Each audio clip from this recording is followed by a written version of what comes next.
Bueno, dicho eso, vamos a empezar con lo que nos corresponde, introducción a la Biblia. Yo les había dicho que no quiero que esto se vuelva una especie de solamente conocimiento, sino que podamos ya aplicarlo en nuestra vida como cristianos.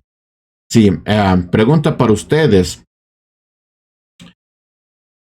¿Cómo yo sé que la Biblia es la palabra de Dios? Vamos desde ahí.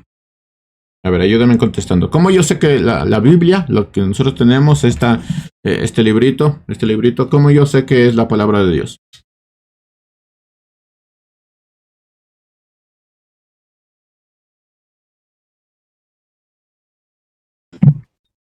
Bueno, es la palabra de Dios porque es la revelación divina de todo lo que nuestro amado Dios refleja desde el principio hasta el fin. O sea, es la carta que Dios nos dio a todos nosotros para que pudiéramos también entender y también transmitir su mensaje de mi parte. Gracias. Ok, muchas gracias. ¿Alguien más tiene una idea de cómo yo sé que es la palabra? ¿Cómo sé que es la Biblia, es la palabra de Dios? Sí, buenos días. Buenos días. Sí, buen día. Que les bendiga mucho. Bueno, la palabra de Dios en 2 Timoteo 3:16 dice que toda la escritura es inspirada por Dios y útil para enseñar, para redarguir, para corregir, para instruir en justicia, ¿no? Sí. Y bueno, la siguiente es muy interesante, lo que dice a fin de que el hombre de Dios sea perfecto, enteramente preparado para toda buena obra. Entonces, bueno, la escritura misma, ¿no? Bueno, se puede decir que se revela, que dice, ¿no? Que toda la palabra, ¿no? Como acabamos de leer, o como se acaba de leer, fue inspirada por Dios. Entonces, podemos estar seguros, ¿no? De que absolutamente cada palabra que está escrita en la palabra de Dios fue dado por Dios, ¿no? Fue inspiración de Dios. Gracias, profesor. A usted muchísimas gracias. ¿Alguien más? Uno más. Y continuamos. ¿Cómo sabe usted que la Biblia es la palabra de Dios?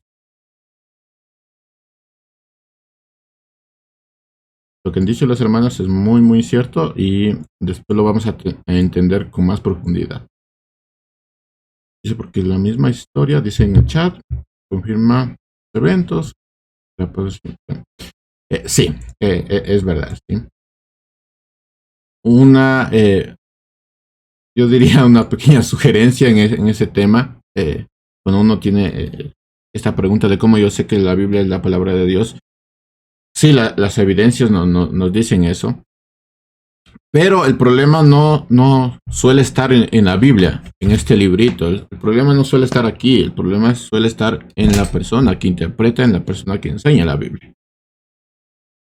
Ya vamos a ver un poquito a profundidad de esto y los problemas que puede acarrear, pero el problema suele estar en la persona que tiene a la mano la palabra, la escritura, sí, la Biblia, no tanto en la palabra de Dios. Ahora, no es lo mismo Biblia que la palabra de Dios.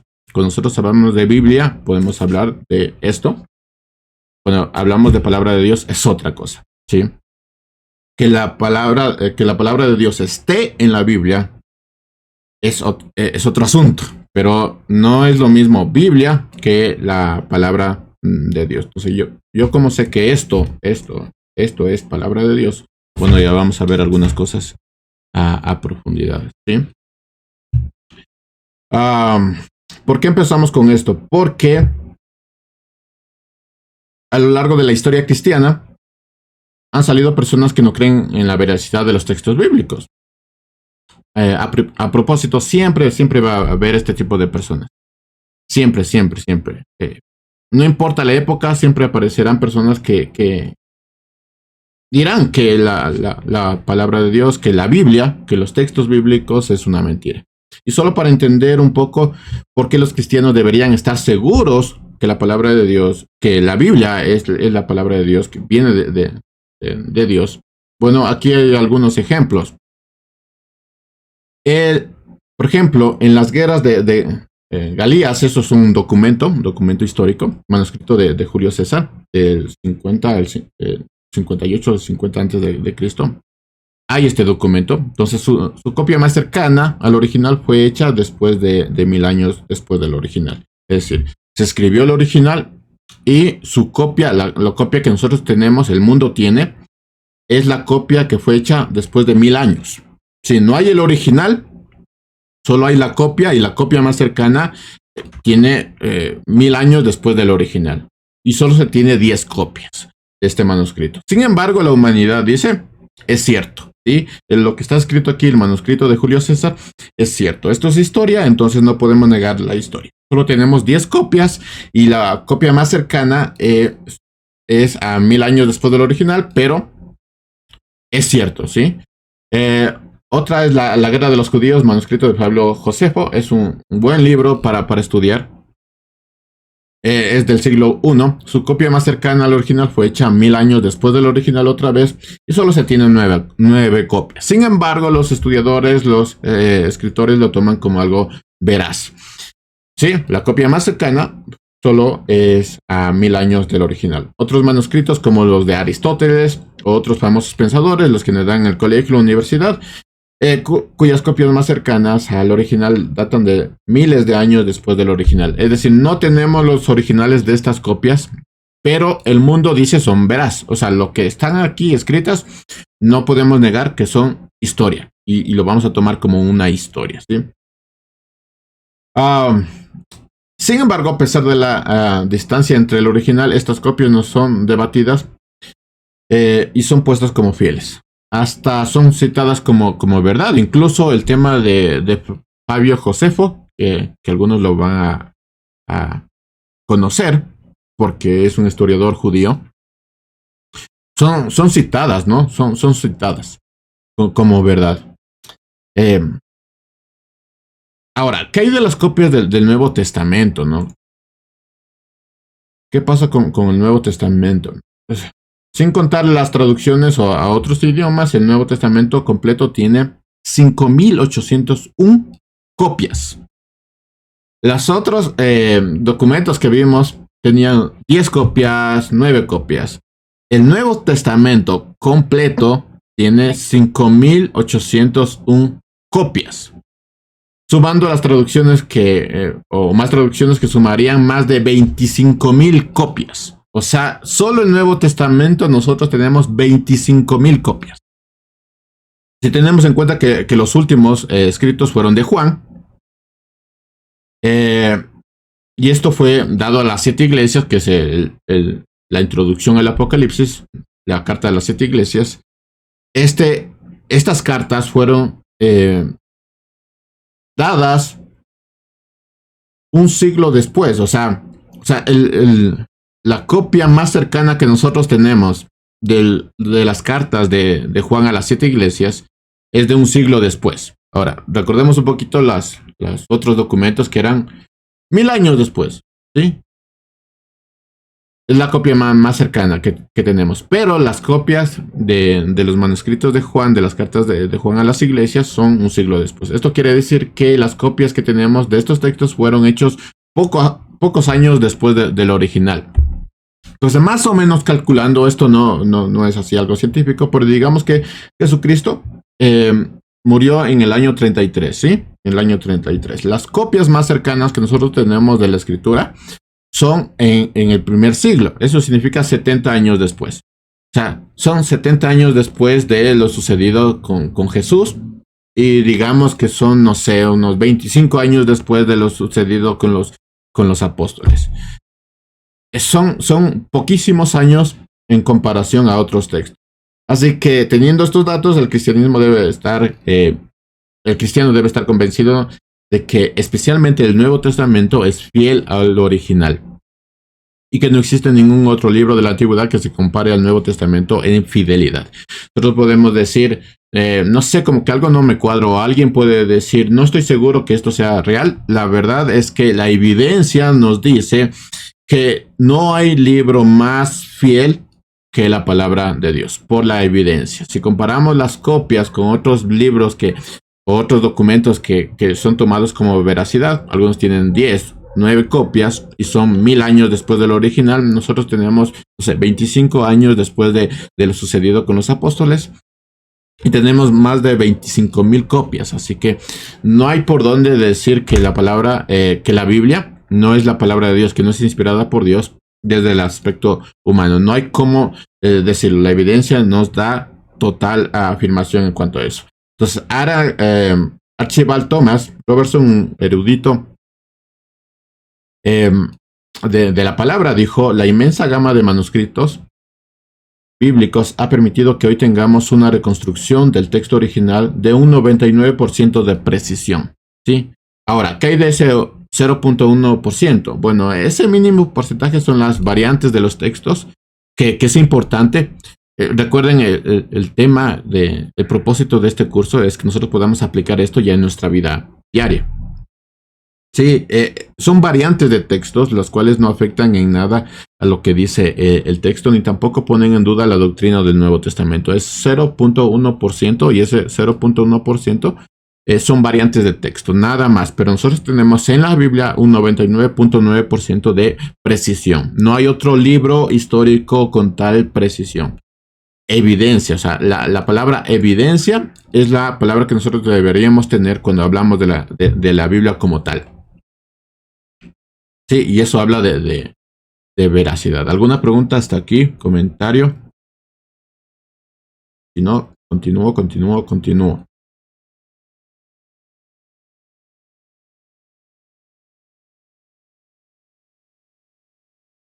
Chévere. Bueno, si no me interrumpen, continúo. ¿Ya? Vamos a ver un poquito conceptos antes de entrar ya a materia. ¿Qué es Biblia? A ver, mis hermanos. ¿Qué es Biblia? Ustedes que leen su Biblia. ¿Qué es Biblia? Ayúdame contestando. ¿Qué es Biblia?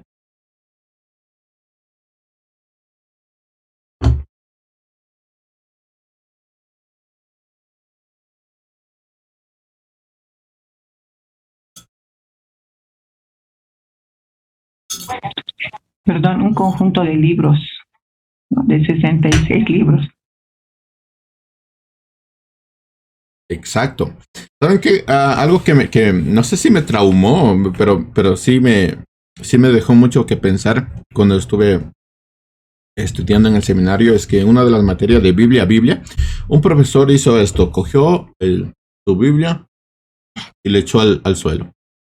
Uno puede decir, pero ¿cómo va a hacer eso? O sea, uno se preguntaba, uno recién nacidito, yendo al seminario para prepararse, uno dice, pero ¿cómo hace eso? La verdad es que esto solo es un libro, ¿sí? Esto solo es un libro, ¿sí?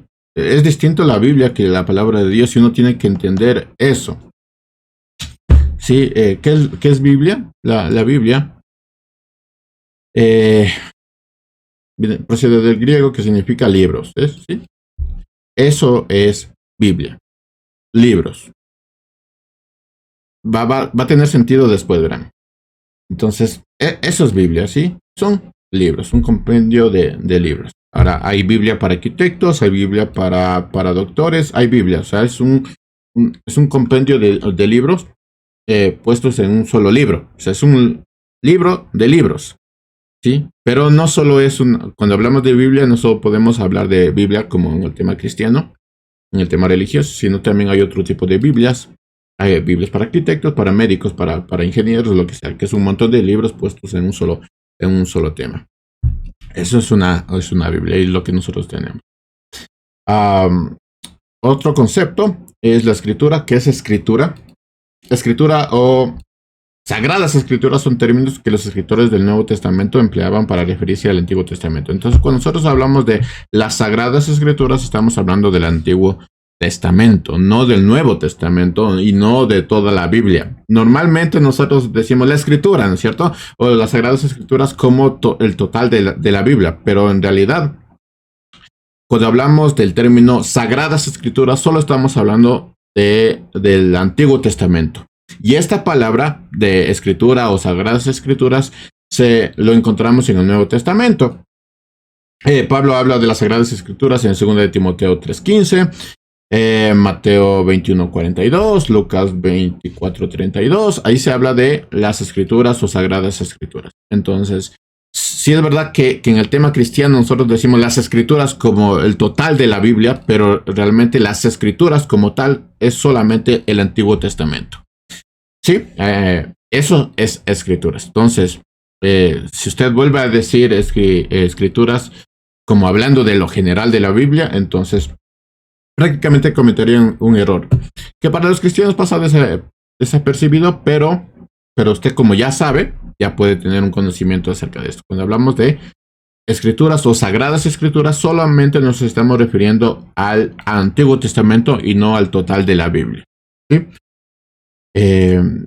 Testamento, un lenguaje corriente. Testamento es la última voluntad de una persona. Pero en el sentido de la Biblia, cuando nosotros hablamos del Nuevo Testamento, significa pacto. ¿Sí? Testamento es un pacto o convenio. Que es lo apropiado para hablar cuando decimos Nuevo Testamento o Antiguo Testamento, pues estaríamos hablando del Nuevo Pacto y Antiguo Pacto. ¿Sí? Testamento es pacto. Hablando del aspecto bíblico, es un pacto, es un convenio cuando hablamos de testamento. Esta tradición de decirle Nuevo Testamento, Antiguo Testamento, empezó con Tertuliano. Bueno, usted va escribiendo, pues después lo puede investigar. Por eso es que algunos llaman al Antiguo Testamento como Viejo Pacto y el Nuevo Testamento como Nuevo Pacto, porque testamento significa pacto o convenio. La idea de un pacto se remonta a Moisés en el Sinaí, y el Nuevo Testamento es el cumplimiento del Antiguo Pacto, pero con Jesús. Entonces llamamos Nuevo Pacto. Sí, hay una frase que me encanta y es esta. En el nuevo en el antiguo se aplica, el antiguo en el nuevo se explica, el nuevo en el antiguo es verdad dada, el antiguo en el nuevo ya se aclara. Tiene sentido después por las cosas que vamos a estar viendo, pero básicamente dice que sin el Antiguo Testamento tú no puedes explicar el Nuevo Testamento. Sí, hay que tener mucho en cuenta. Normalmente uno de los errores es coger un texto, leer ese texto y no verlo como un texto, o sea, como algo completo. Simplemente cogemos ese texto y decimos, esto me está diciendo el Señor, pero no vemos que tras de eso hay una historia, hay personajes, hay un libro. Entonces deberíamos leerlo de una manera más general. Y el conocimiento es increíble cuando lo vemos de esa manera. La sabiduría es impresionante cuando lo vemos de esa manera. El Nuevo Testamento no puede ser explicado sin el Antiguo Testamento. Así que nosotros deberíamos tener un conocimiento del Antiguo Testamento para interpretar las cosas del Nuevo Testamento. No por ser un nuevo pacto significa que las leyes han sido completamente rotas, ¿sí? Hay que saber el Antiguo Testamento para entender el Nuevo Testamento. Otro concepto, el Evangelio. ¿Qué es un Evangelio? Es un conjunto de 4 libros. Hablando de la Biblia, es un conjunto de 4 libros contenidos en el Nuevo Testamento, en donde narra la vida y enseñanzas y milagros de Jesús. Eso es los testamentos. La palabra Evangelio viene del origen Evangelium, que significa, pues, mensaje, ¿sí? Y nosotros lo traducimos como buenas nuevas o mensaje feliz. El Evangelio es un mensaje feliz. Esos son los evangelios. Los 4 evangelios es un mensaje feliz. Hablando de Jesús, es un mensaje feliz. Canon, ¿qué es un canon? Bueno, la palabra canon se refiere a una regla, por lo cual es algo medido o evaluado. Esto lo vamos a ver la próxima clase a profundidad de canon, porque nosotros tenemos 66 libros. ¿Por qué no hay más libros? ¿Por qué hay otros libros que están fuera de la Biblia? ¿Por qué tenemos este canon? ¿Por qué tenemos esta Biblia con 66 libros? Lo vamos a ver la próxima semana a más detalle. Ok, aquí voy a hacer un trato con ustedes en cada clase. Al principio de la clase, bueno, podemos conversar un poquito, unos 5 minutitos. Y les voy a regalar puntos si es que lo quieren. En cada clase, si ustedes me dan un dato que yo no conozca, que sea interesante, les voy a dar 2 puntos. Sí, en cada clase. Solo 2 puntos, porque uno va a traer, no, cinco datos y ya tiene sus puntazos. No, solo 2 puntos si usted me trae un dato que no conozca. Si es que digo, pues creo que lo escuché, pues le voy a dar un punto. Voy a ser muy sincero en ese tema, ¿sí? Si es que no lo conozco, sí, lo voy a dar 2 puntos. Si es algo que más o menos escuché, pues le voy a dar un punto. En serio, voy a ser muy, muy sincero. Si no estoy muy seguro de algo, pues le doy sus 2 puntos y ya. ¿Ya? Con esto, pues quiero darles algunos datos interesantes de la Biblia. Después ustedes pueden tener este material, ¿no? Pero hay algunos datos bastante interesantes. Por ejemplo, en la Biblia aparece un rey el cual tenía sobrepeso. Lo menciona, ahí tenía sobrepeso, dice la Biblia. O sabías que hay 5 libros en la Biblia que tienen un solo capítulo. Son Abías, Filemón, Judas, 2 de Juan y 3 de Juan. Son los 5 libros de la Biblia que solo tienen un solo capítulo. ¿O sabías que la Biblia habla de 3 mujeres que eran las más bellas de toda la tierra? Solo hay 3 mujeres que la Biblia dice eran hermosas, completamente hermosas, ¿sí? Que son las hijas de Job. Dice que eran hermosas. ¿O sabías que el primer capítulo de Isaías comienza como Génesis? Habla de la desobediencia y el pecado del hombre. O sea, cuando tú empiezas a leer Isaías, pues te va a sonar como, esto parece a Génesis, porque empieza exactamente igual. La única edad que se registra en la Biblia de una mujer fue la de Sara. No hay otra mujer que uno diga tenía tantos años, solo la de Sara. No hay no hay otro dato en cuanto a eso. En la Biblia donde leemos que los camellos se arrodillaron. Hay datos ahí súper raros ahí que uno dice, pero ¿por qué? ¿Por qué está esto? Pero tienen un sentido y son bastante interesantes. Noé tenía 600 años cuando completó el arca. Yo había dado esto ya antes y yo me preguntaba, ¿ustedes cuántos años tienen? A los jóvenes, cuando di esto a los jóvenes. 14, 15 años. Bueno, Noé tuvo 600 años cuando terminó el arca y uno se frustra porque no termina un trabajo, no sé, en una semana y ya está frustrado. No, 600 años tenía Noé cuando terminó el arca y nosotros quejándonos de la vida.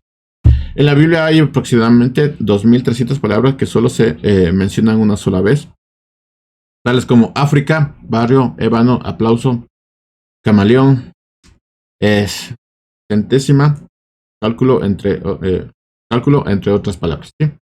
Solo se menciona una sola vez. Hay en la Biblia 2300 palabras que solo se menciona una vez y hay que tener mucho cuidado en la traducción porque como no hay cómo compararlas, entonces pues hay que tener cuidado. Voy a ir adelantando porque no quiero leer todo esto. En la Biblia hay aproximadamente, eso ya lo leí, la Biblia relata un suceso en el que 2 osas despedazaron a 42 muchachos. La Biblia fue escrita aproximadamente por 40 escritores. La Biblia fue dividida en capítulos en el siglo XIII. 3 personas no fueron engendradas por la vía de concepción: Adán, Eva y Jesús. Ellos son las 3 personas que de chiste en chiste no tenían pupo.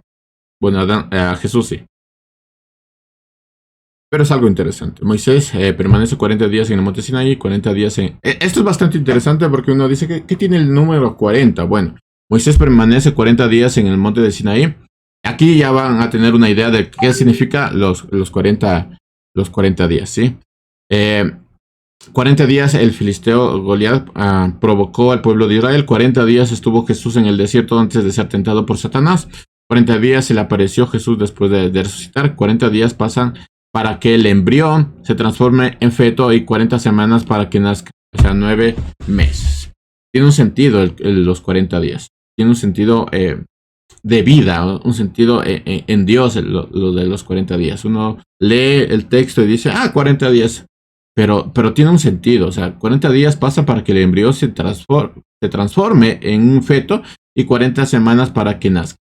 9 meses. ¿Sí? Tiene un sentido esto de los 40 días para Dios, que para nosotros pasa completamente desapercibidos.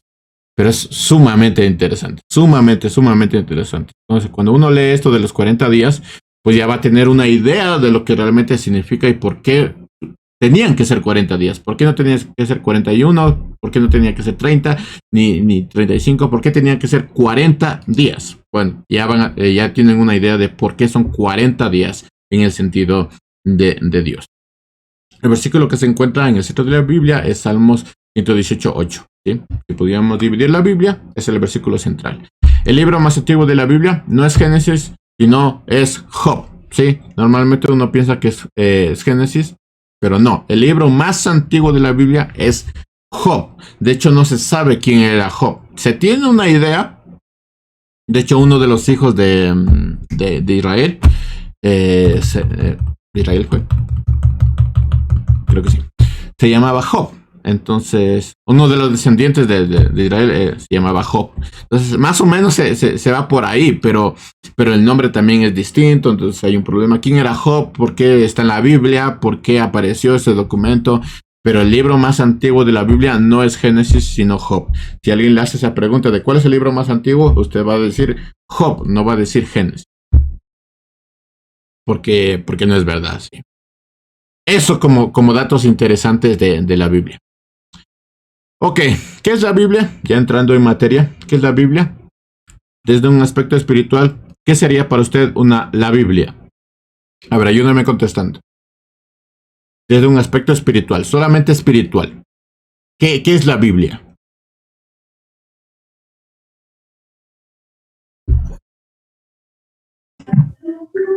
Es la inspiración divina para reflejar el propósito de Dios en nuestras vidas y así también poder compartir su mensaje a todos quienes lo necesitan. Ok, muchas gracias. La Biblia, prácticamente lo diríamos que la Biblia es la palabra de Dios. Para nosotros es así y eso es verdad. ¿Sí?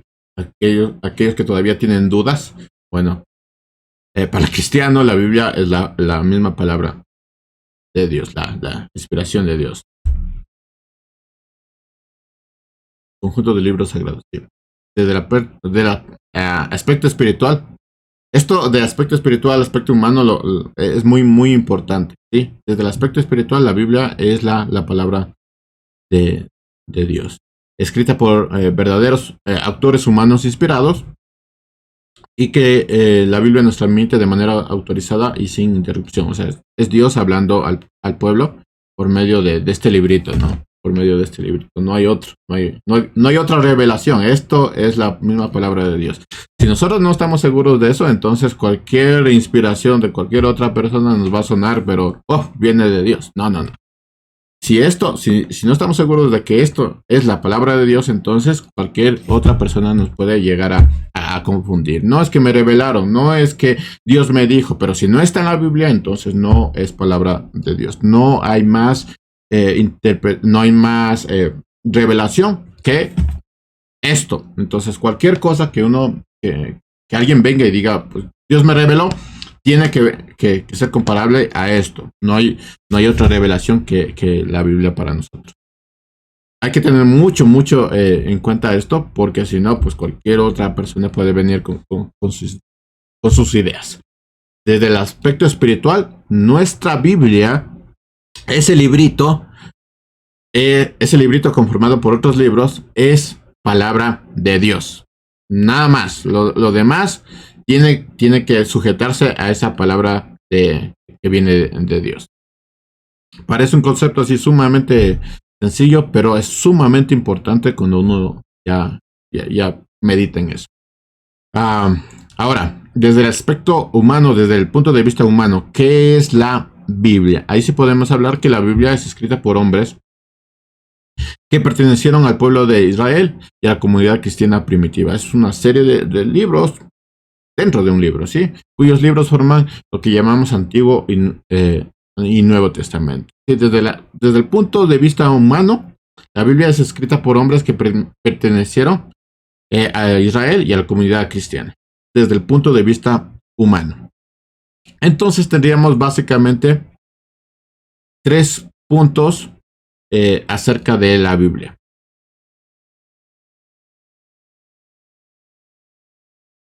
Ok, termino esto y nos tomamos unos 5 minutitos. O si tienen alguna pregunta, también lo podemos hacer.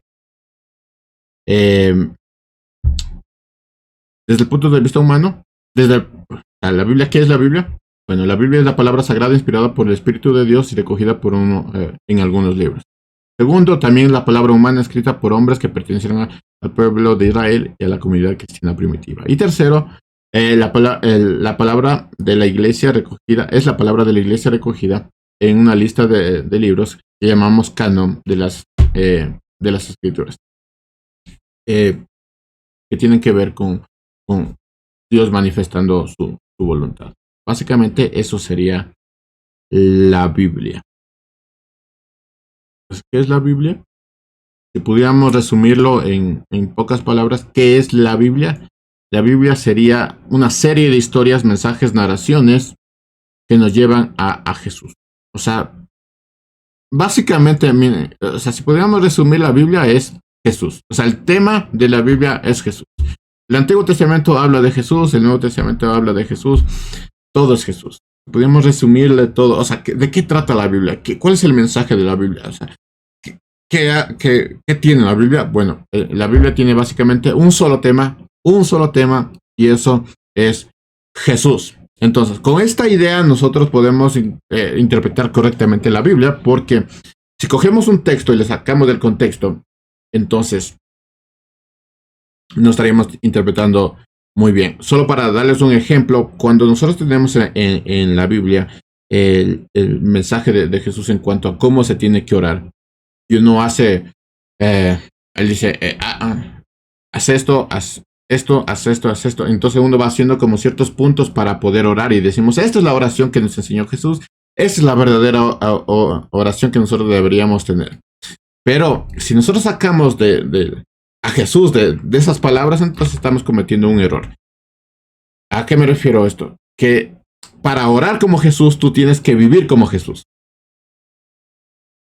Sí, o sea, tú quieres orar como Jesús, como él enseñó en esa oración. Tú quieres orar, no tienes que seguir las líneas, porque Jesús dice, no sean repetitivos como los hipócritas, ¿no? No sean repetitivos. Así que seguir esas pautas para decir yo estoy orando como Jesús, estás siendo como los fariseos. Para orar como Jesús, tú tienes que vivir como Jesús. O sea, no puedes sacar de Jesús, de las palabras de Jesús, no puedes sacar a Jesús del texto bíblico. Si tú haces eso, entonces estarás cometiendo un grave error. Entonces la idea de la oración es que tú vivas como Jesús para que puedas orar como Jesús. Y no que simplemente sigas un montón de puntos y digas, tienes que hacer esto primero, segundo, tercero, y tienes que terminar así. No estás diciendo eso, Jesús. Tienes que vivir como yo viví. Eso está diciendo. Esa es la meta al fin y al cabo. Da las estructuras, como tú ores, no tiene nada que ver, ¿sí? Para orar como Jesús, tienes que vivir como Jesús. Y ahí dirás las cosas que él decía, entendiendo lo que él decía y con el sentido que él lo decía. Si no, van a ser un montón de frases, un montón de puntos que tú simplemente vas a seguir, pero no tendrá ningún significado, no te vas a hacer igual que los fariseos que repetían las cosas y no tenían ningún significado. Listo, a ver, hasta aquí. ¿Tienen alguna pregunta? Me voy a disculpar porque cuando me emociono en este tema de la Biblia, suelo hablar, pero muy rápido. Entonces, ¿tienen alguna pregunta? Algo que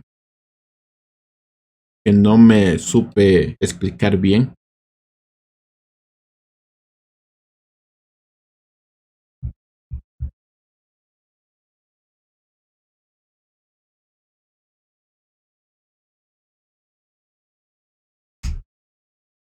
No, sí, no, sí.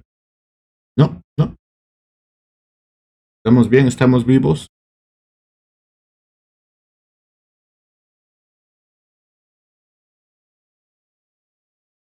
Amén. Así estamos vivos. Ok, no hay ninguna pregunta, todo entendido.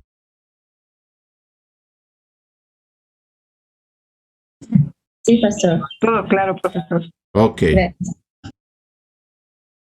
Eso. En medida de lo posible, pues, si es que es posible, no es obligatorio, pues me ayudaría un poquito el tener las cámaras encendidas, si no estoy preguntando de si todavía están vivos. Uno nunca sabe, pues el Señor viene y se las lleva y uno está aquí todavía enseñando. Entonces me gustaría saber qué pasa. En la medida de lo posible. En la medida de lo posible. Es que lo puede. Eso. Sí, a veces se vuelve esto un poquito pesado, pero créanme, después va a tener mucha importancia.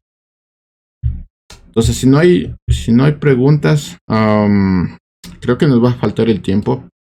Así que vamos a seguir, ¿sí? Sí, si salimos más temprano, pues ahí serían sus 5 minutitos. Para que sea un poquito más relajante, háganme preguntas. ¿Tienen alguna duda? Pregunten. Porque si no nos quedamos con alguna duda. O si tienen algún tema de conversación, pues lo conversamos, no hay ningún problema. Para que la clase no sea como monótona, ¿sí? Dicho esto, si no tienen ninguna pregunta, seguimos. Como les decía, me van a disculpar, mi esposa sabe a veces, como, cálmate un poquito porque es como, cuando algo te apasiona, pues como que estás un poquito acelerado. Como no está mi esposa aquí, ustedes van a tener que detenerme un poquito. La estructura. ¿Cómo está dividida la Biblia desde una perspectiva espiritual? Y con eso, ¿cómo deberíamos leer la Biblia? Aquí sí deben ponerme un poquito de atención en este aspecto. Porque nosotros tenemos una mala forma de leer la escritura. ¿Sí? Una muy mala forma de leer la escritura. Y hay un sentido en leer la escritura. No puedes coger un libro o coger la Biblia y simplemente empezar a leerla sin entender el sentido de la escritura. Entonces, hay un sentido en cuanto a cómo deberíamos leer la Biblia. Desde el aspecto espiritual, pero también desde el aspecto humano. Voy a separar estas dos cosas porque tienen un sentido después. ¿Sí? ¿Cómo debemos leer la Biblia? Desde el aspecto espiritual,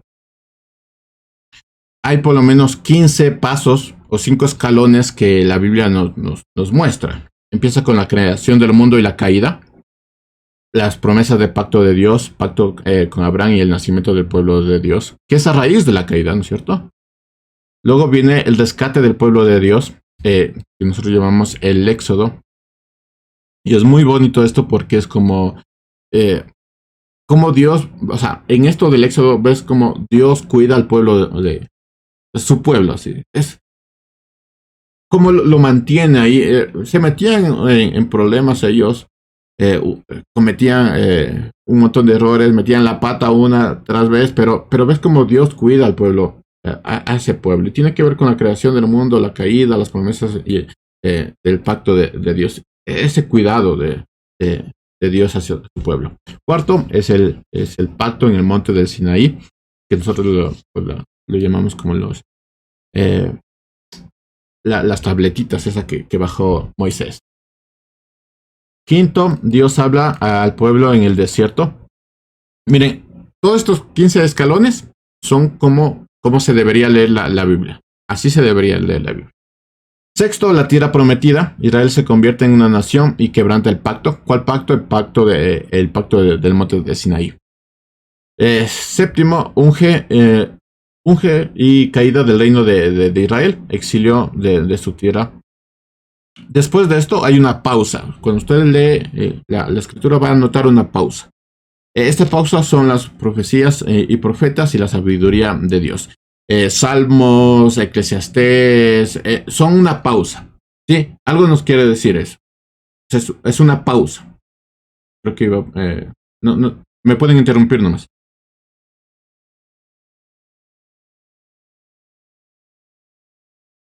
Ya. Sí, en la Biblia hay esta pausa que tiene un sentido. Las profecías, profetas y sabiduría de Dios. Adelantar. Después tenemos como que retoma la Biblia la historia del pueblo de Dios y tenemos los profetas y sus profecías en el exilio con Daniel y y otros profetas. El regreso del exilio, ya regresa a su tierra. Luego tenemos las profecías después del exilio, que se llamarían nosotros los profetas menores. Algunos profetas menores, ¿ya? El 12º escalón, el final del antiguo pacto, en donde Crónicas es como una especie de resumen. Si usted lee Crónicas como una especie de resumen del sentido de la Biblia, va a encontrar pues un gran conocimiento. Crónicas es como el resumen de la Biblia. Y también tenemos en el Nuevo Testamento Hebreos. Como dato interesante, personal también, cuando el predicador decía, vamos a Hebreos, y uno busca Hebreos, ¿no? Yo tenía muchos problemas con eso porque a mí Hebreos me suena a Antiguo Testamento.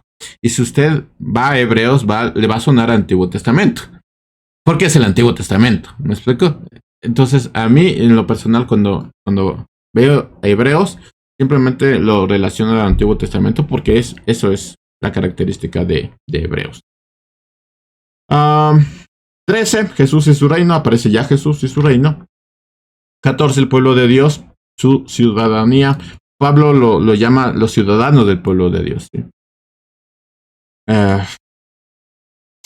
Entonces, esto es muy bonito porque ¿cómo se caracteriza un cristiano? Básicamente somos vistos como ciudadanos del reino de Dios. Y ciudadanos del reino de Dios tienen ciertas características que Pablo lo menciona y es espectacular como Pablo lo desarrolla.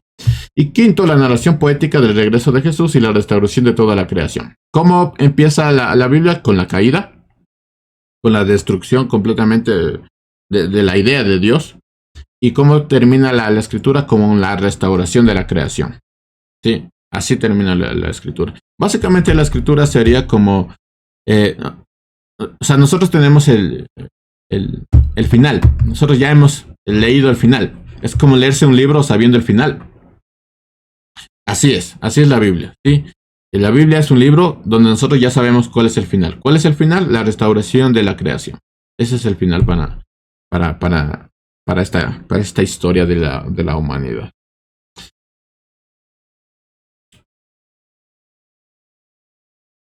Ahora, desde el aspecto humano, ahí voy a mencionar algunas cosas que ustedes ya lo habían dicho. Sí, la Biblia está compuesta por dos grandes secciones del Antiguo Testamento. Ahora, aquí es interesante porque me estaban hablando de 66 libros.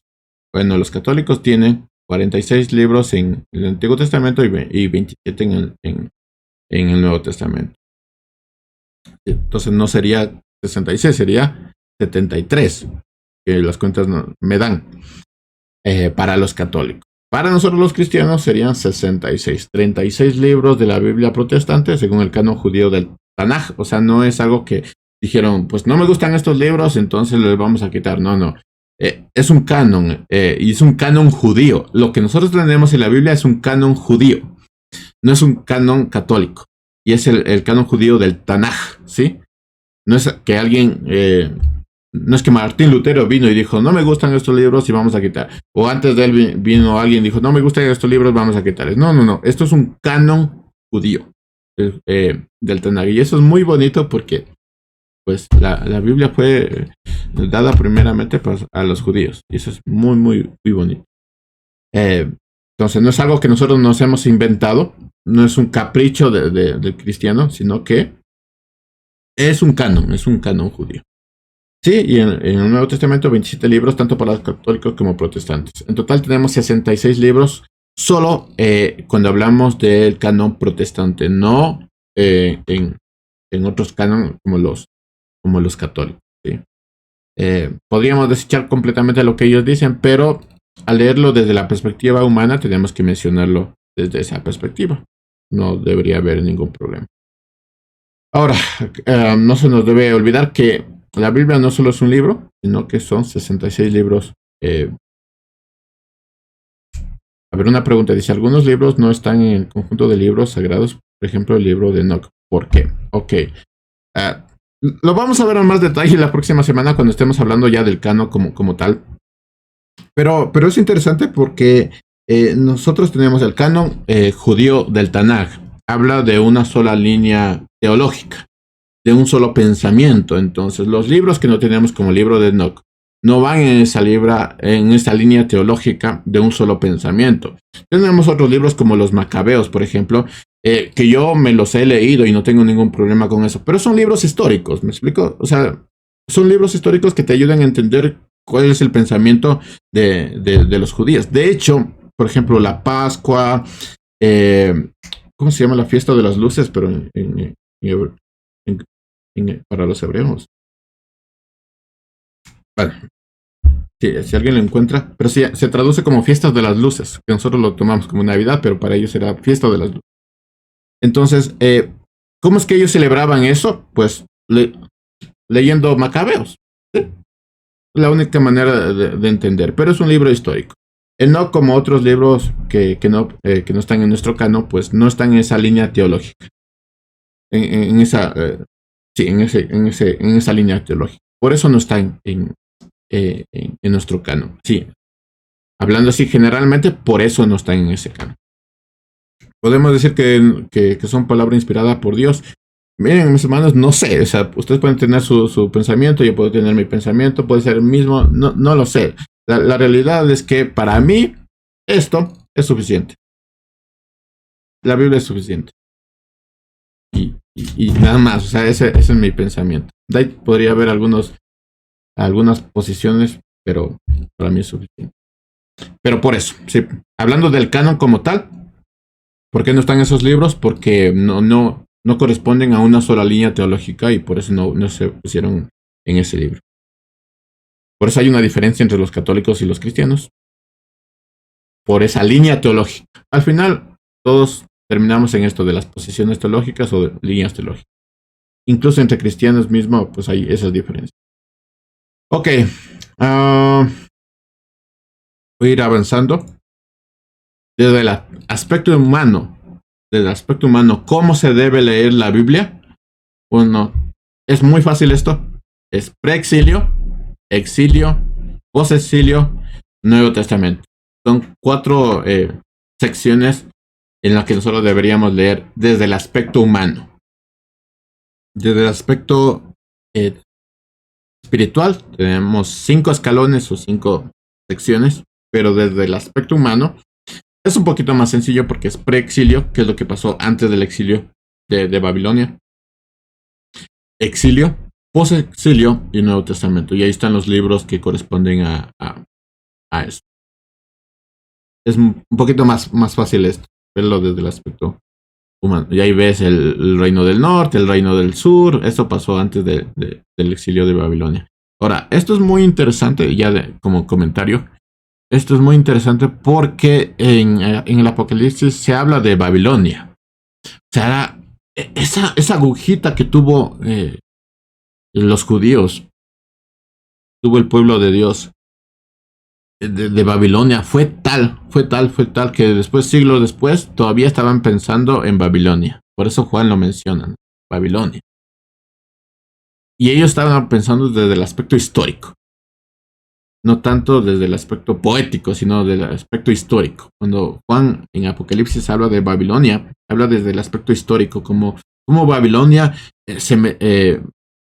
tuvo que meterse en la historia del pueblo de Dios y lo que causó con el pueblo de Dios. Por eso lo menciona. Entonces, lo está viendo desde un aspecto humano, ¿no? Desde un aspecto así de, chuta, es Babilonia, mi pueblo, y lo que hizo Babilonia. Así lo está viendo Juan. Entonces, preexilio, exilio, posexilio y Nuevo eh, Testamento. Creo que es mucha información y les voy a pasar la diapositiva al final. Creo que es demasiada información. Ahorita que estoy yendo un poquito más lento. ¿Preguntas hasta aquí? No.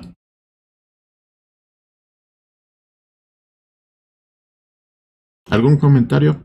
¿Alguien quiere decirme un dato interesante de la Biblia para ganarse sus 2 puntos?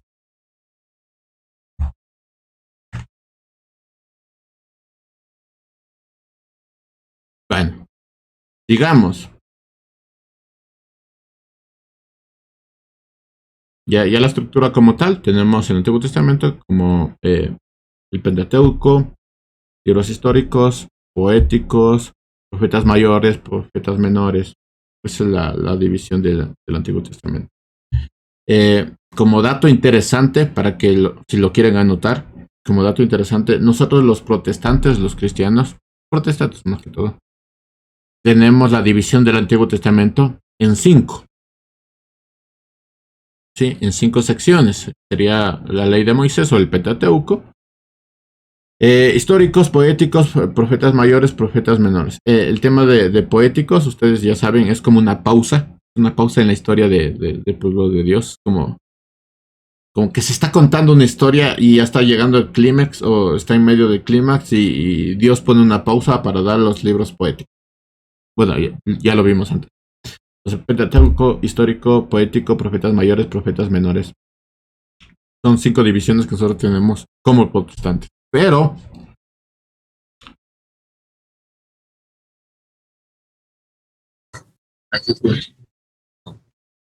No, sí, sí.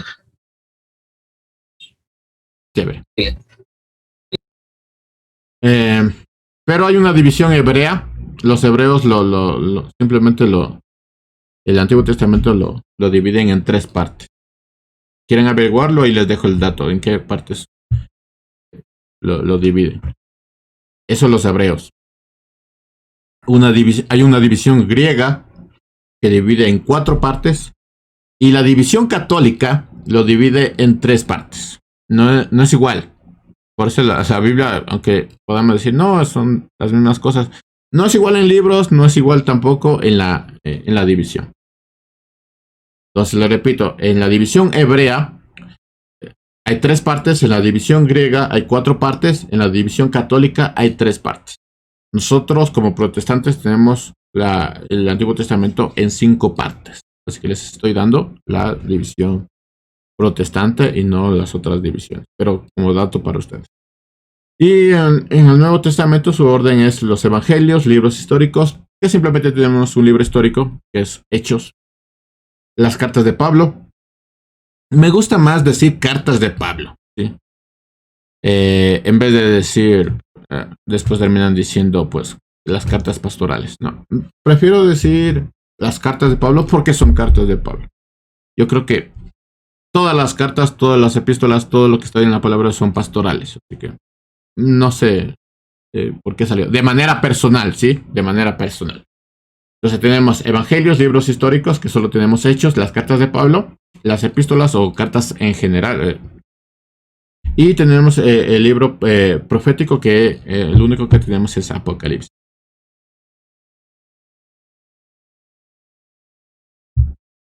El idioma en que fue escrito el Nuevo Testamento fue el griego, y el idioma en que fue escrito el Antiguo Testamento fue el arameo. Y hay otro idioma, si quieren búsquelo, lo dejo para ustedes, pero empieza con H. Ya deben saber cuál es. Esto de los idiomas es muy importante. Hebreo. Eso. Entonces el Antiguo Testamento fue escrito en hebreo y arameo. Y el Nuevo Testamento fue escrito en griego, totalmente en griego. Hay ciertas variaciones del griego, pero es griego completamente. Muy bien, aspectos generales acerca de la Biblia. Aquí ya empezamos a meternos como tal en la Biblia. Lo que primero deberíamos entender acerca de la Biblia es que la Biblia es el libro. ¿Qué quiere decir esto? No es un libro, no es como ese libro que tenemos en la biblioteca, es el libro. Sí, el libro, no es cualquier otra cosa, es el libro por excelencia. Sí, la Biblia es más que un libro, ¿me explico? O sea, sí deberíamos leerlo desde la parte humana, porque es importante esto también, pero la Biblia es mucho más que un libro. Así que hay que verlo también desde ese aspecto. Por ejemplo, Walter, ¿qué Keyer, no sé si lo estoy leyendo bien, pero es lo bien, dice historiador alemán, dice que la historia humana en la historia humana no se halla libro alguno que haya tenido comparable influencia revolucionaria. O sea, no hay otro libro igual que la Biblia, o que haya influido tan decisivamente en el desarrollo del mundo occidental. Hasta nuestras fechas, hasta el calendario, todo tiene que ver con Cristo, todo tiene que ver con la Biblia. ¿Sabes? No hay otro libro más grande que la Biblia. Ningún libro, aclara que Keyer, ha tenido un efecto tan mundial como el libro de los libros, la Biblia. O sea, no es cualquier libro, es el libro. Es el máximo de los máximos. Pero, o sea, no hay comparación con otro libro, ¿sí?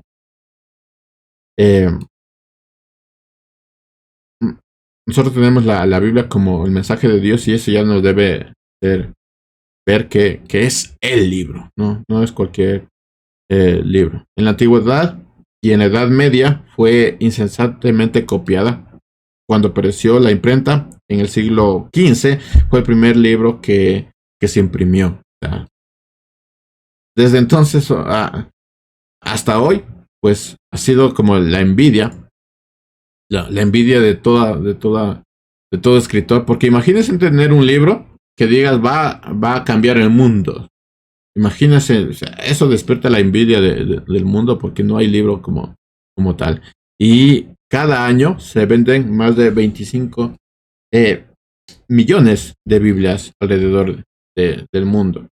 Pero leerlo bien. Entonces, no hay otro libro. Y se siguen sacando traducciones, y se siguen sacando modelos. Yo he conversado con mi esposa, en mis tiempos solo era la Biblia de color negro, ¿se acuerdan? Solo habría una Biblia, era la de color negro. Y era una sola pasta, ¿recuerdan? Todo el mundo tenía esa Biblia, pero hoy hay un montón de Biblias, hay un montón de colores y traducciones, y se siguen vendiendo. O sea, no sé cuántas Biblias tienen ustedes, pero yo por lo menos cuento 3 de las que más uso así, de las que más uso. De estas de papel, utilizo 3 por lo menos, ¿sí? No, 4, sí, 4.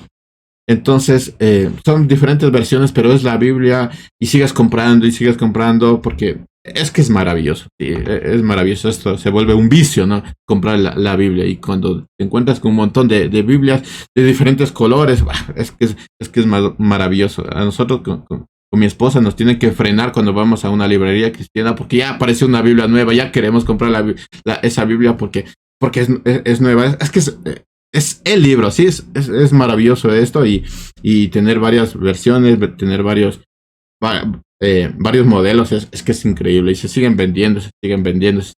Es el libro, es algo maravilloso. Entonces, no sé cuántas Biblias ustedes tendrán, pero por lo menos yo cuento 4 así en físico. Mi esposa tiene también sus Biblias y seguimos. Tenemos que medirnos también en esto porque es maravilloso el tema de la Biblia. Entonces, sigan vendiendo ese libro por excelencia, es el libro más grande de todo el mundo. Lo segundo, el aspecto general de Biblia, como segundo punto, es que la Biblia transforma vidas, ¿sí? La Biblia no solo es, déjame leer, de verdad. Lo que dice Doris, ¿no? La Biblia es el libro más sorprendente de la historia. Es que es impresionante la Biblia, las historias que cuentan, no sé. No hay otro libro tan increíble como la Biblia. Yo no sé por qué ahora los jóvenes o la nueva generación no tiene su libro, todo tienen en digital. O sea, yo también lo tengo, pero es como para emergencias. Es que es maravilloso, ¿sí? Es maravilloso, sí.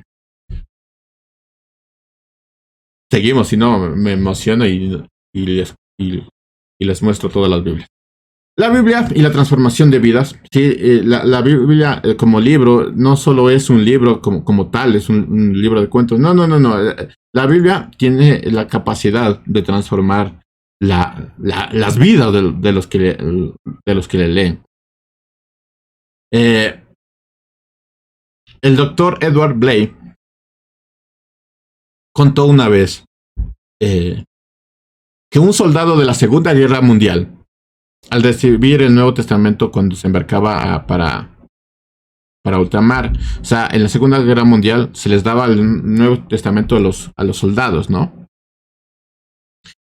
Y burlosamente este soldado dijo: gracias, porque me hará falta papel para cigarrillos allá.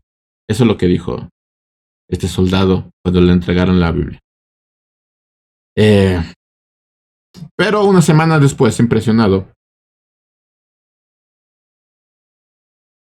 por su nuevo descubrimiento, envió dinero para ayudar a la distribución de este maravilloso libro. Uno empieza con: es un libro nomás, es una Biblia nomás, pero cuando lo lee, transforma vidas. Ese es el poder que tiene la Biblia como tal. Este librito, quitando la idea de palabra de Dios, solo el librito ya transforma vidas. Solo es este libro. Imagínense si lo viéramos como palabra soplada por Dios. Es impresionante, impresionante.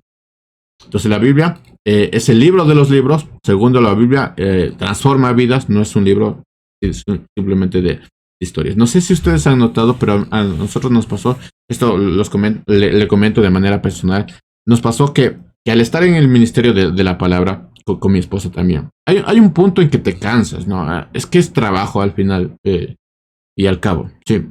Y te olvidas de que lo que estás haciendo con tu trabajo es leer la palabra de Dios. Cuando te cansas y quitas tu mente de que es palabra de Dios y que no es simplemente un libro, pues cometes muchos errores. Y a nosotros nos ha pasado muchas veces.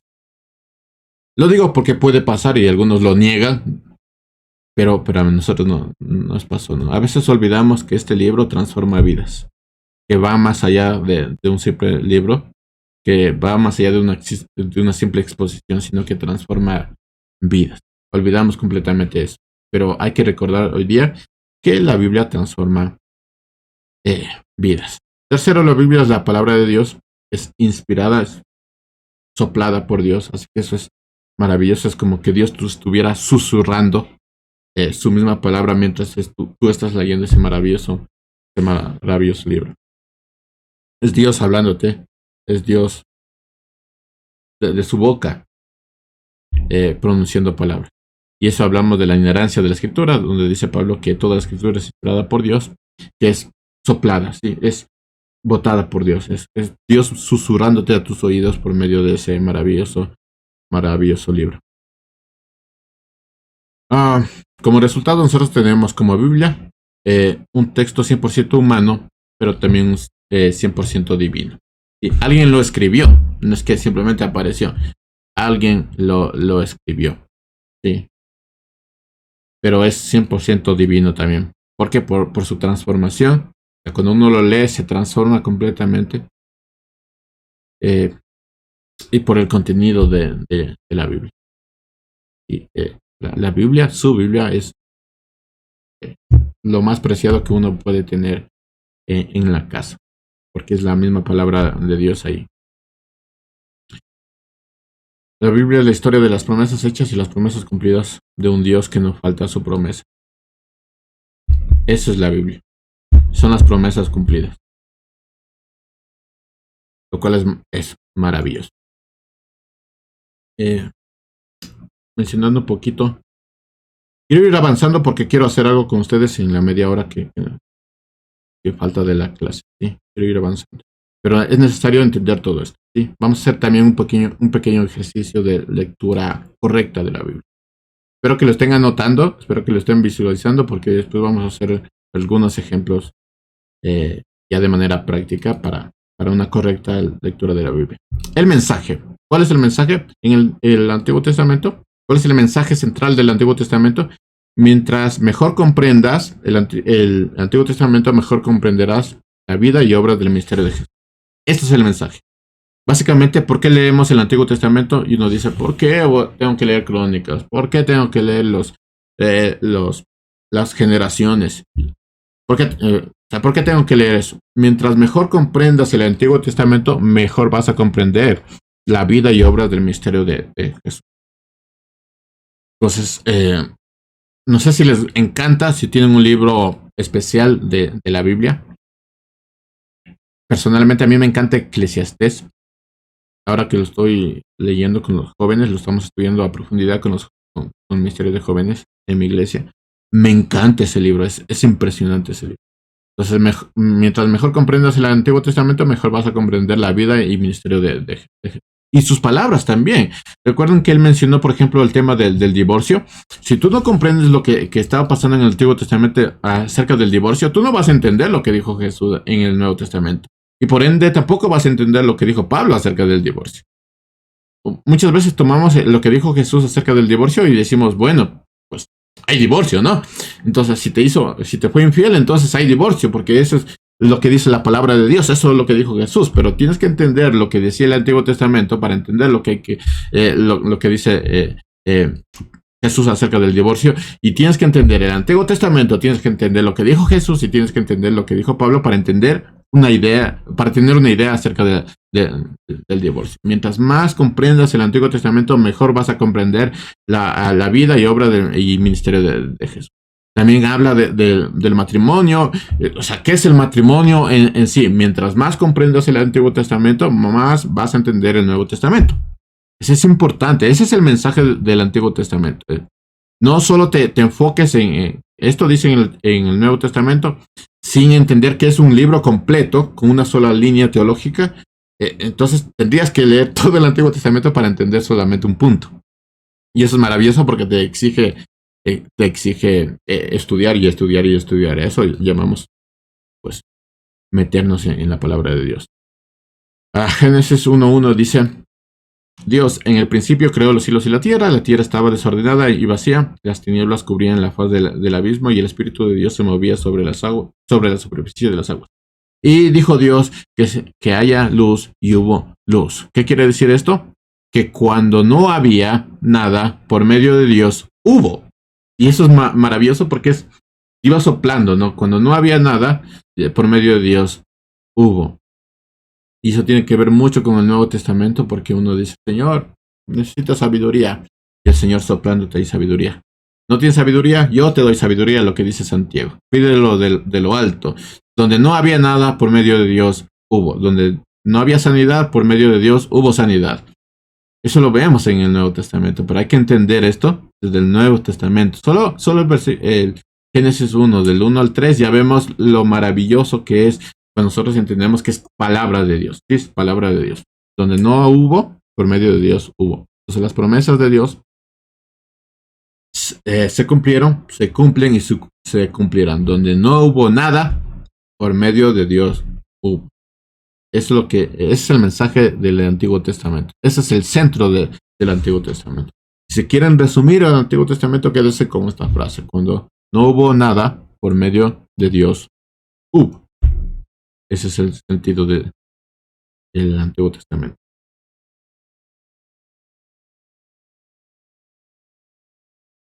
Si no me interrumpen, avanzo y avanzo. ¿Cuál es el mensaje del Nuevo Testamento? Básicamente, el Antiguo Testamento es donde encontramos que Adán, Noé, Abraham y más personajes fracasaron. Pero en el Nuevo Testamento vemos que Jesús no fracasó. Ese es el sentido y el mensaje del Nuevo Testamento. ¿Podemos resumir en una palabra, en una frase del Nuevo Testamento? Sí, Jesús no fracasó. Donde Adán, Noé, Abraham y otros personajes fracasaron, Jesús no fracasó. Ese es el Nuevo Testamento. Ese es el sentido del Nuevo Testamento. Entonces, el Antiguo Testamento nos presenta la promesa de Jesús y el Nuevo Testamento es la promesa cumplida de Jesús. El Nuevo Testamento es el cumplimiento de Jesús. Es Jesús. Profesor, perdón, la primera parte no anoté. Antes de esta, a esta. Gracias.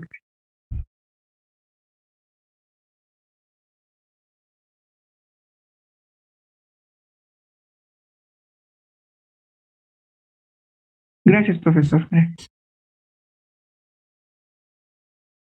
Ok. ¿Cuál es el mensaje central de toda la escritura? Jesucristo. Creo que a este punto ya lo que adivinaron, Jesucristo. ¿Cuál es el mensaje de toda la escritura? Jesucristo. Jesucristo. Antiguo Testamento es la promesa de Jesucristo. Nuevo Testamento es la promesa cumplida de Jesucristo. Jesucristo es Jesucristo. En Él se cumple todo. En Él se resumen el carácter, las promesas, obras, actuar, etcétera, de Dios. ¿Qué es lo que dice Jesús? Si me conocieron a mí, conocen al Padre. Lo maravilloso de tener la Biblia, Antiguo Testamento y Nuevo Testamento, es que nosotros podemos viajar, ¿no? Entre el pasado y el presente y el futuro. Y es maravilloso porque uno puede decir, ¿por qué Dios está actuando de esta manera en el Antiguo Testamento? Bueno, conócele a Cristo y vas a entender el por qué. Y uno dice, ¿por qué Dios aquí es tan duro, eh, tan fuerte? O sea, ¿por qué es así? Bueno, conoce a Jesucristo. Conoce a Jesucristo. Si lo conoces,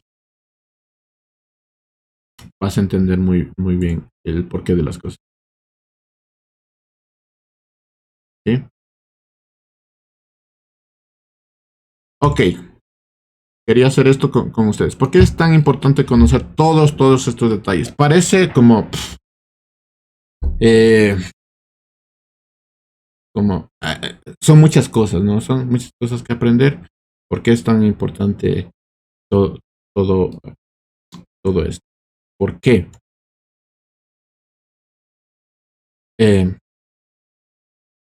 sea, ¿qué tiene que ver esto ya en la vida del cristiano? Vamos a ser un poquito prácticos en el tema. Quiero ir más allá de simplemente conocer la Biblia como tal. O sea, la idea de todo este curso es que ustedes simplemente no lleguen a, a, a buscar o a encontrar el texto que el predicador les dice en el culto, en el servicio. El predicador dice, vamos a abrir en tal texto y ustedes como ya tienen una perspectiva de dónde está el texto, entonces ya pueden encontrar más rápido. Esa no es la idea de este curso. Tampoco es la idea de tener tantos conocimientos como que hemos visto. No es la idea. Vamos a hacer una prueba. Vamos a hacer algo muy práctico. Y vamos a hacer una especie de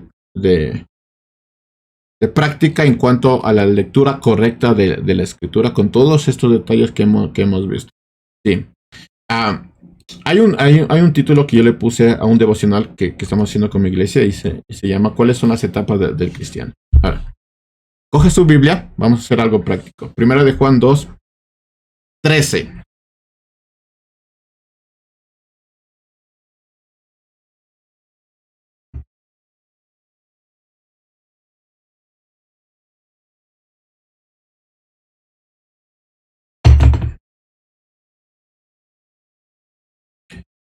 Lean el texto y explíquenme en el texto. Solo ese versículo. Primera de Juan 2:13.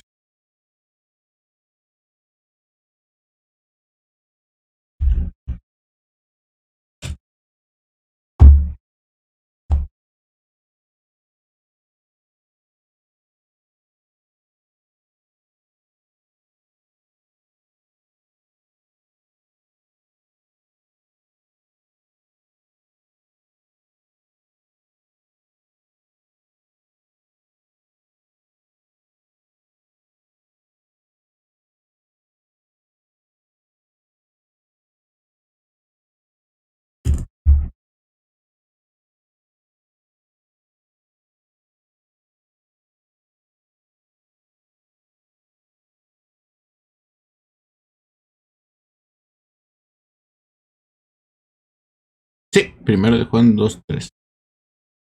Sí, primera de Juan 2:13.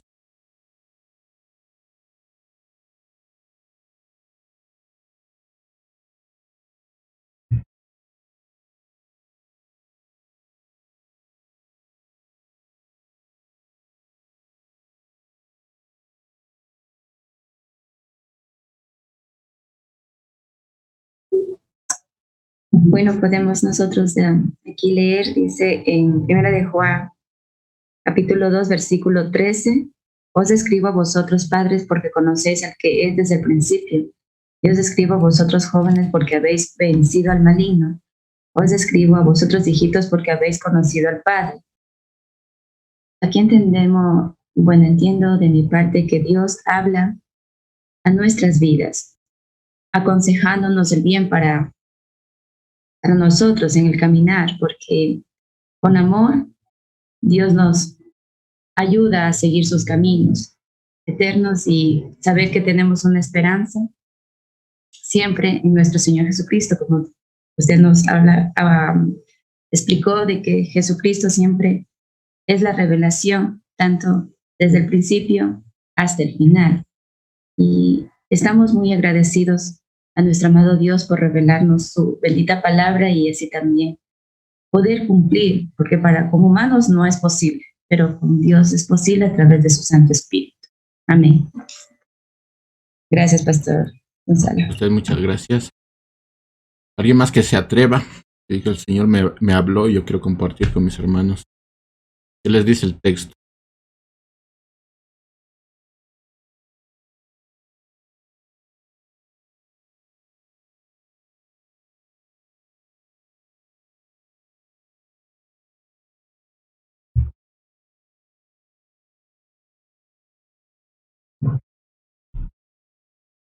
Hola,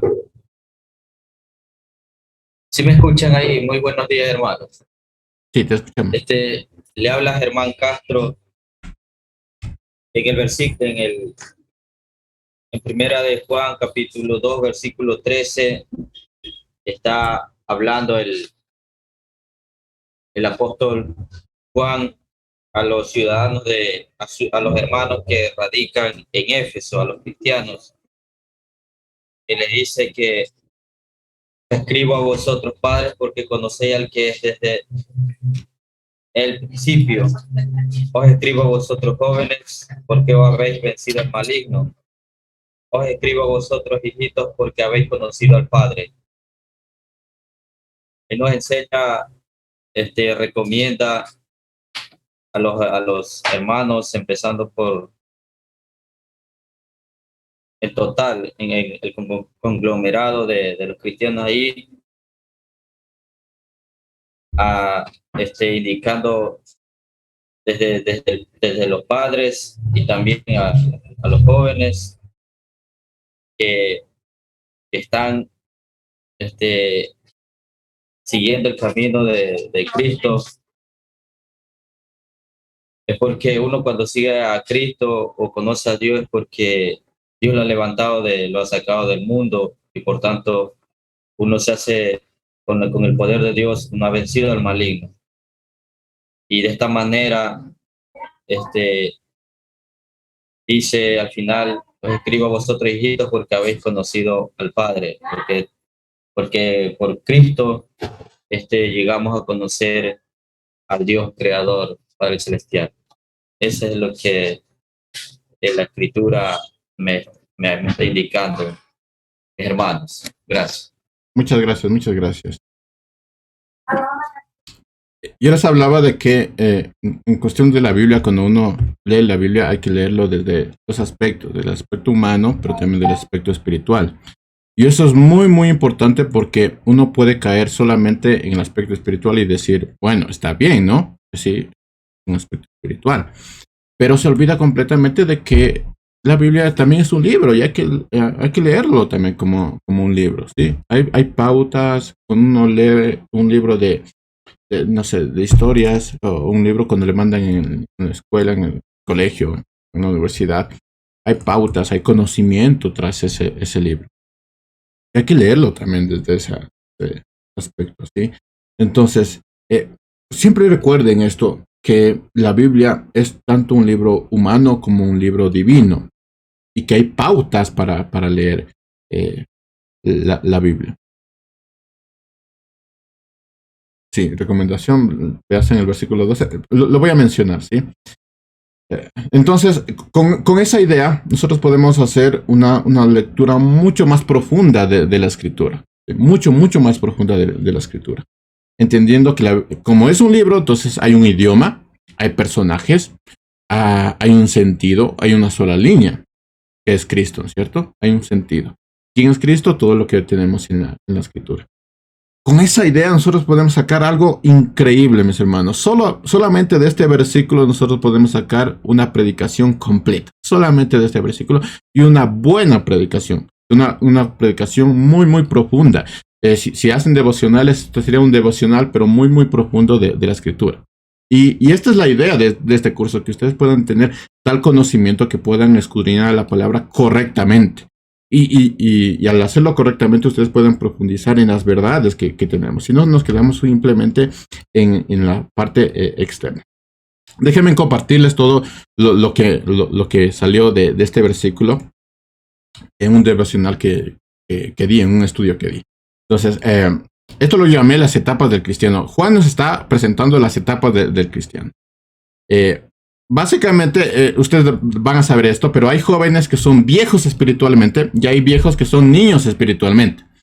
O sea, muchas veces estas etapas del cristianismo son contrarias a la etapa física.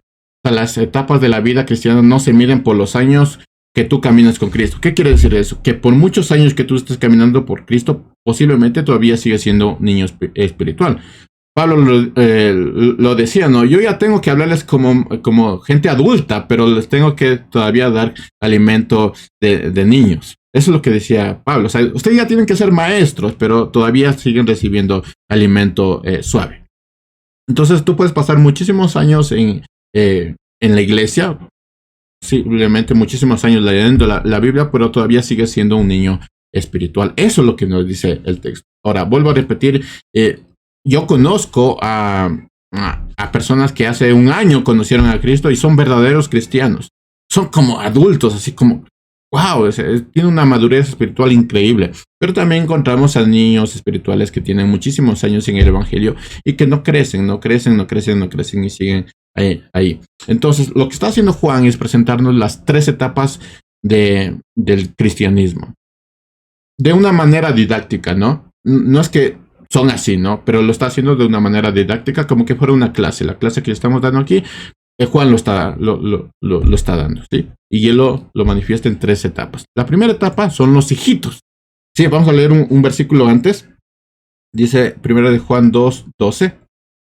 Dice, les escribo a ustedes, hijitos, porque sus pecados les han sido perdonados por su nombre. Ahora, es importante entender que Pablo utiliza 2 palabras para identificar a los cristianos. Recuerden, la Biblia no solo es palabra, no solo tiene que ser leída desde el aspecto espiritual, tiene que también ser leída desde el aspecto como Biblia, como humano, ¿sí?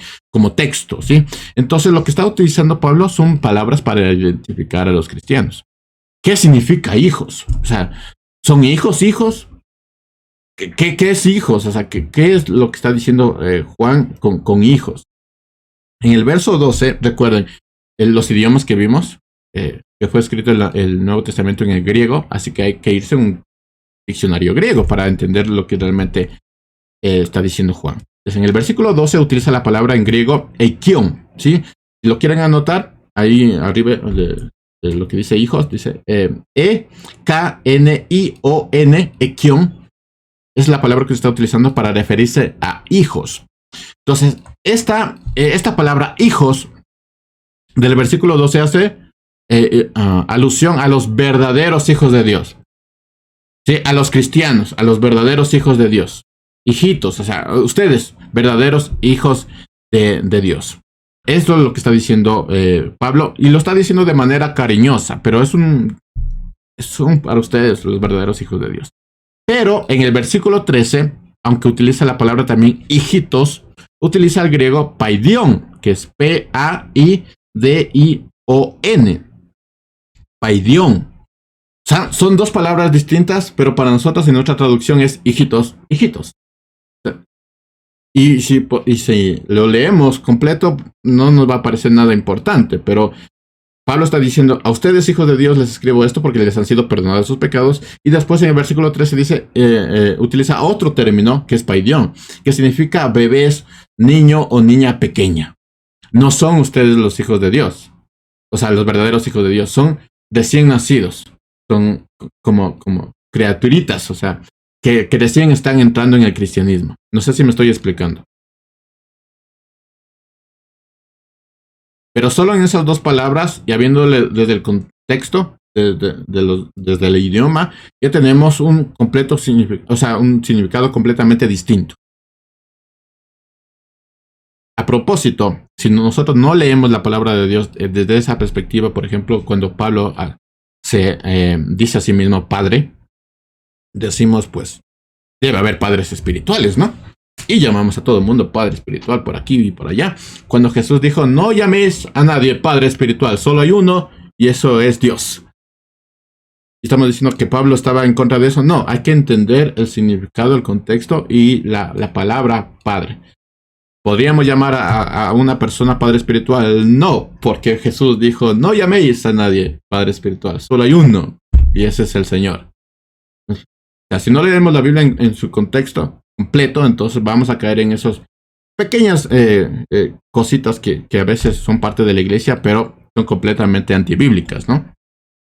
Léalo si es que tiene dudas, pero Jesús lo dijo. Y si Jesús lo dijo, pues hermanos, ¿quién somos nosotros? Y Pablo utiliza la palabra padre espiritual en un contexto, igual que Juan, ¿no? Hijitos. No es que él se sentía como padre espiritual, sino que tiene un significado. Entonces, versículo 12 utiliza la palabra ekion, que hace alusión a los verdaderos hijos de Dios, pero en el versículo 13 utiliza la palabra en griego paidion, que significa bebé o niño recién nacido.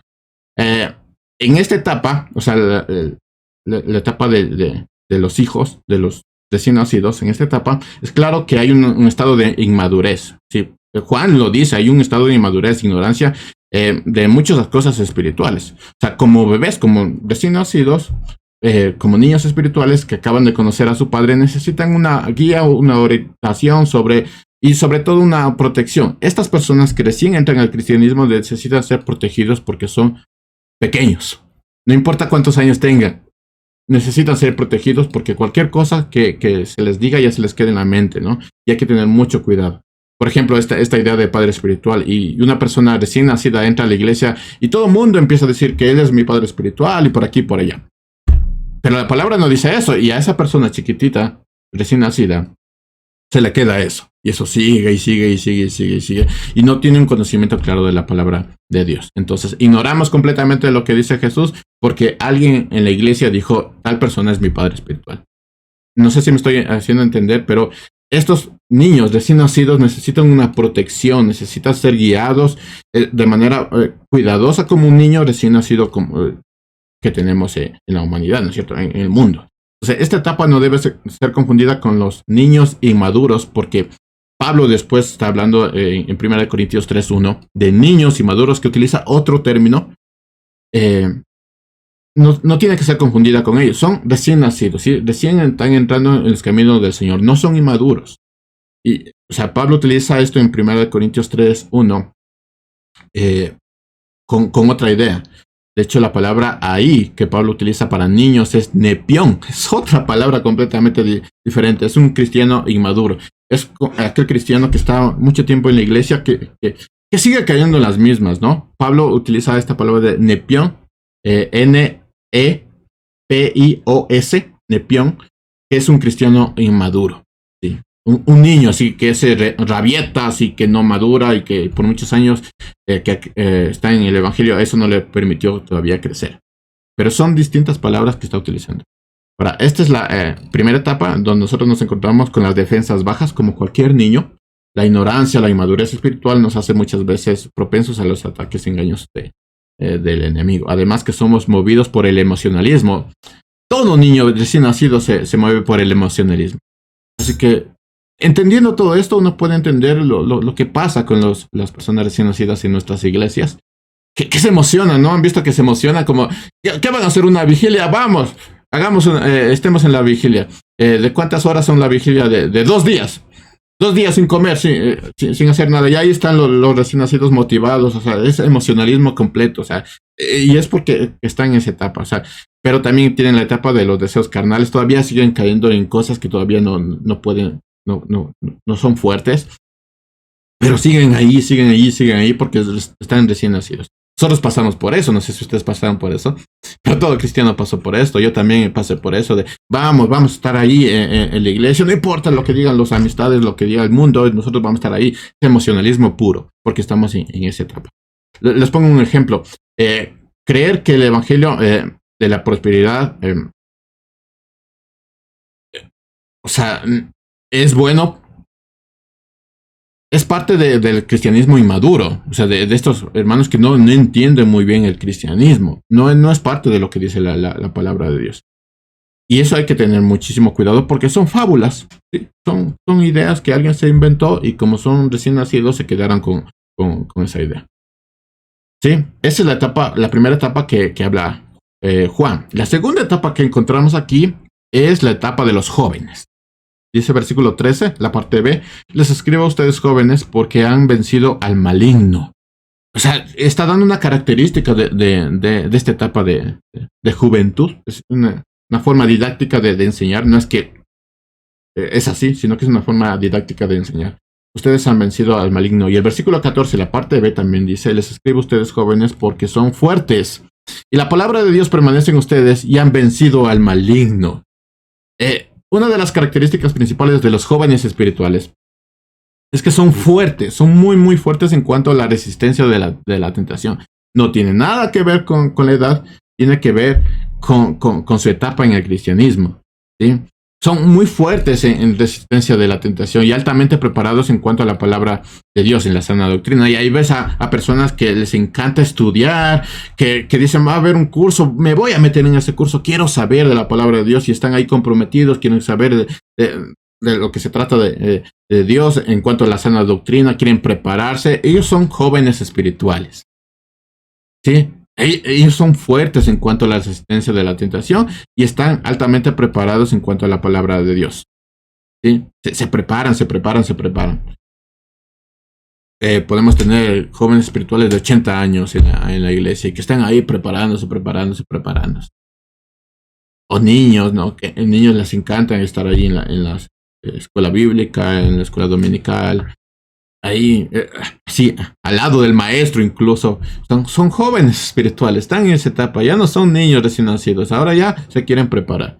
A diferencia de los bebés, que es el paidión que está utilizando Juan, de los niños, los jóvenes ya no son motivados por el emocionalismo, ahora ya es un tema de quiero hacer esto, sí, ya es un tema de compromiso, o sea, ya es algo mucho más fuerte que simplemente emocionalismo.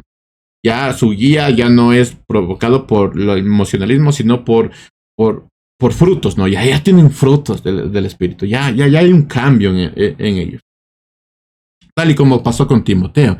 El 2 Timoteo 3:15 dice, desde tu niñez has conocido las Sagradas Escrituras, las cuales te pueden hacer sabio para la salvación por la fe en Cristo Jesús. O sea, ya no es el Timoteo recién nacido que salió de su iglesia. Ya es un joven, ya no tiene nada que ver con la edad.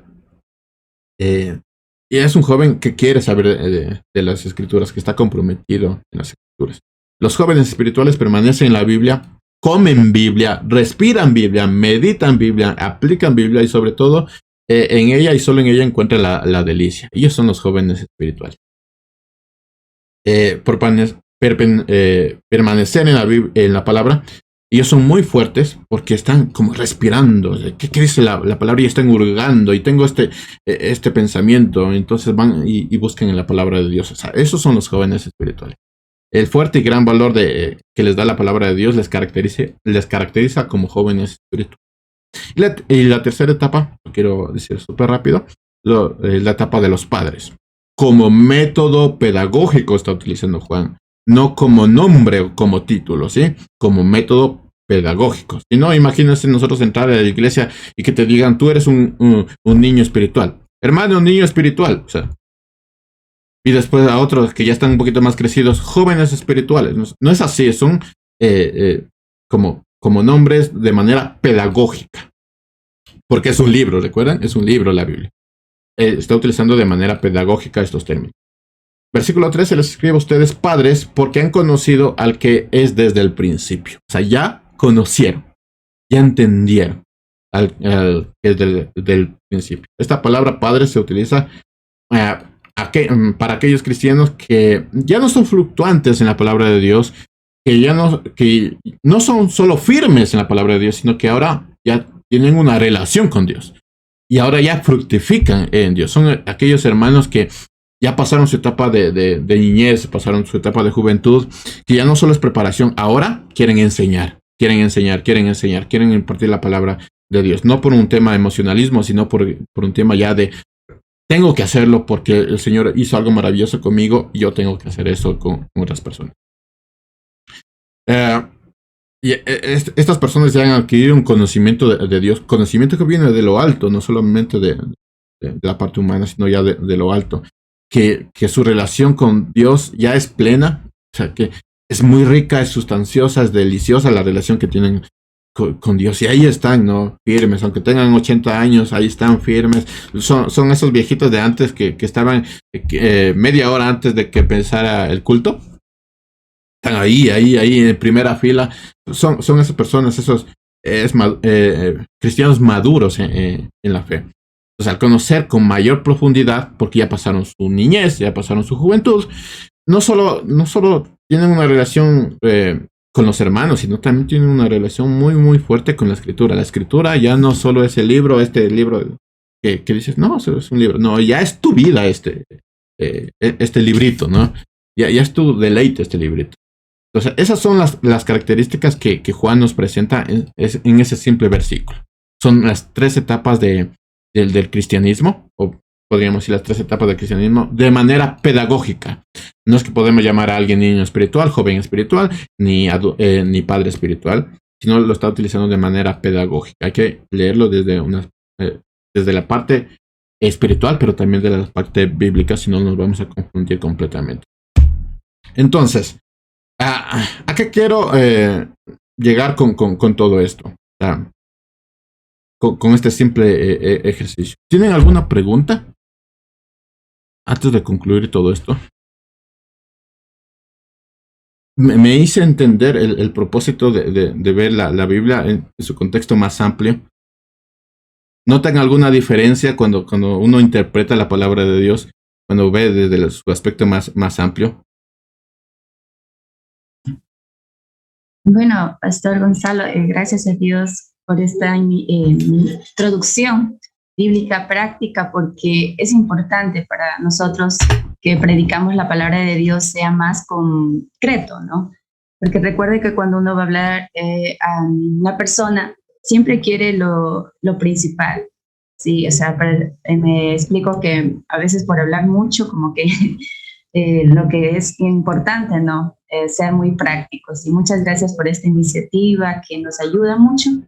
Uno aprende muchas cosas y estamos aquí también para compartir con la bendición de Dios. Muchas gracias, Pastor, y que Dios nos ayude a seguir en adelante en sus caminos. Amén. Muchas gracias. ¿Algún comentario más? Quiero saber su postura. ¿Notan alguna diferencia? ¿Les cambió totalmente la idea cuando uno lo lee desde esa perspectiva del libro humano y revelación divina?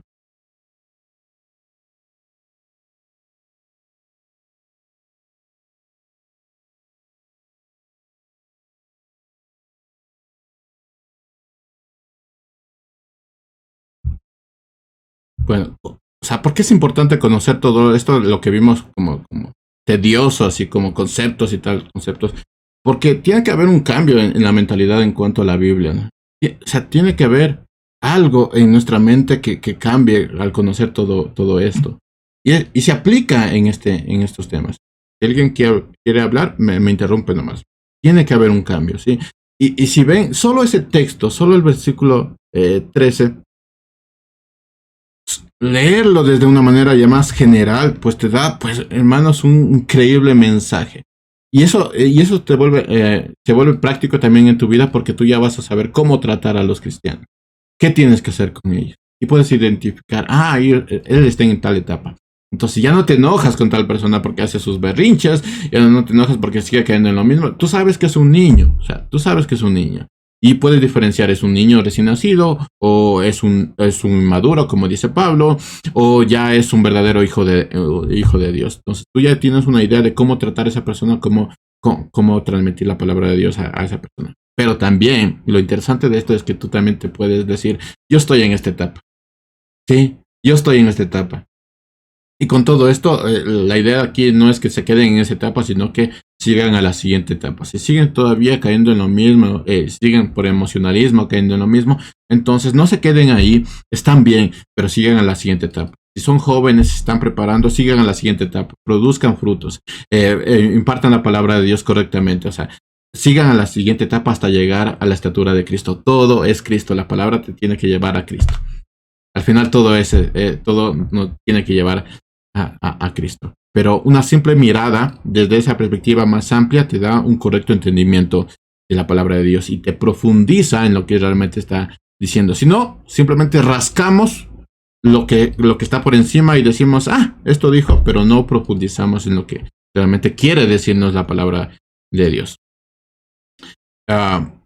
Entonces, ¿por qué es importante conocer todo esto? Porque una correcta lectura de la Biblia, entendido que la Biblia también es un libro, que hay personajes y que hay un contexto, que hay un idioma, nos acerca a una correcta interpretación. Y por ende escuchamos la palabra que viene directamente de Dios. Ya no escuchamos la palabra que viene de un predicador, ya escuchamos la palabra que viene directamente de Dios. Nosotros como instrumento, los que predicamos como instrumento, sabemos de que no tiene que ser mi palabra la que se predique, la que se enseñe, sino la palabra de Dios. ¿Y cómo llegamos a eso? Profundizando en el texto, pero teniendo una idea clara y amplia de lo que significa la Biblia como tal. Solo un simple versículo ya nos puede dar una idea del por qué es importante que uno conozca todos estos aspectos de manera general. Ya en la parte práctica, en su devocional, usted puede tener un gran devocional si lo ve desde la parte más general y no solamente de, que Dios me dijo esto y se acabó ahí, y no profundizas en algo mucho más profundo, mucho más importante. Y posiblemente tu idea de lo que tenías de ese texto cambie completamente si lo lees desde una parte más general.